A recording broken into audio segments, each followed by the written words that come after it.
Հայաստանի եւ Ադրբեջանի էներգետիկ համակարգերը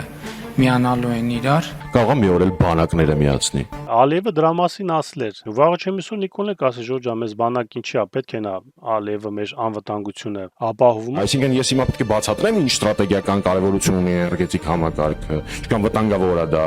Միավորվել, իհարկե ոչ, նրանք մեզ կկլանեն։ Թշնամական պետության կամ հակառակորդ պետության վերահսկողությունը աղետալի հետևանքներ է ունենալու Հայաստանի Հանրապետության համար։ Թուրք-ադրբեջանական տանդեմը ամեն ինչ անելու է,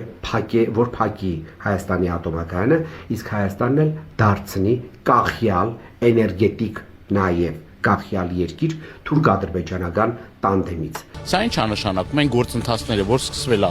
հեծի պահով, փաստացի պլանավորված, ծրագրված մի հրեշավոր ծրագիր էր։ Եթե մեզ թվում է, որ Արցախ տվեցինք ու վերջ, Միջանցք տվեցինք ու վերջ, Վեհափարին փոխեցինք ու վերջ, էլ ինչ բերեմ օրինակ, Հեծը տվեցինք ու վերջ, Սահմանադրություն փոխեցինք ու վերջ, վերջ ասում եմ Ժորժան, այն ժամանակը, երբ որ մեր հայ թեման փակվի, դա եղել է իրանց թուրքերի ծրագիրը։ Այն 300,000 ադրբեջանցին, որ պետքա բերեն, բնակեցնեն, դա էլ հաջորդ փուլերի մեջն ավելի մեծ գլոբալնի բան է։ Թուրքերը տալ այդքան լավ ապրել կլնեին, դա արցախցիները հաճույքով այդ ալյուրը կվերցնեին, որ չվերցրեցին, կվերցնեին իրանց համար, իրանց հողում, իրանց տան մեջ կապրեին, խաղաղությունով Ալիևի հետ։ Այդ իրանք խաղ չէին իմանում, այդ խաղաղություն բառը ինչա նշանակում։ Արևմտյան Ադրբեջան կազմակերպությունը ՀԿ ու կապ չունի Ադրբեջանի իշխանության հետ։ Ուրեմն ես հատուկ ասում եմ, որ սա Հայաստանը զավթելու կոնկրետ ռազմավարություն է։ Սա 100,000-ավոր ադրբեջանական քաղաքացիներով Հայաստանը բնակեցնելով մեր երկիրը օկուպացնելու ծրագիր է։ Նրանք հատուկ են ստեղծել հասարակական կազմակերպություն, իբր հումանիզացրել են, մարդասիրական